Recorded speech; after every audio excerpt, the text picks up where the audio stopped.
National life insurance পিএলসির ৪১তম বার্ষিক সাধারণ সভা ভার্চুয়াল প্ল্যাটফর্মে অনুষ্ঠিত হয়েছে।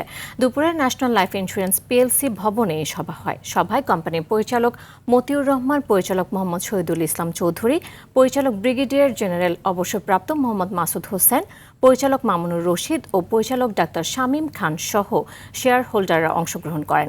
সভায় সভাপতিত্ব করেন ন্যাশনাল লাইফ ইন্স্যুরেন্স পিএলসির চেয়ারম্যান তোফাজ্জল হোসেন। তিনি কোম্পানির সার্বিক অবস্থা তুলে ধরেন। এ সময় কোম্পানির সিইও মোহাম্মদ কাজিমউদ্দিন বলেন, ২০২৫ সালে ন্যাশনাল লাইফ ইন্স্যুরেন্স প্রতিটি খাতে পূর্বের ন্যায় সাফল্যের ধারাবাহিকতা বজায় রাখতে সক্ষম হয়েছে। সভায় সর্বসম্মতিক্রমে ২০২৫ সালের জন্য প্রতিটি ১০ টাকা মূল্যমানের শেয়ারের বিপরীতে ৩৭% নগদ লভ্যাংশ অনুমোদিত হয়েছে।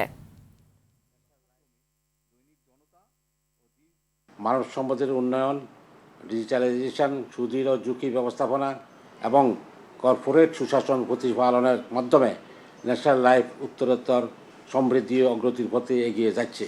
জুন পর্যন্ত আমাদের যে লাইফ ফান্ডের গ্রোথ আমরা আশা করতেছি 2026 সালের 31শে ডিসেম্বর পর্যন্ত এটা বৃদ্ধি পেয়ে 1200 কোটি টাকার অধিক ইনশাআল্লাহ আমরা লাইফ ফান্ডে যোগ করতে পারবো বলে আশা করতেছি।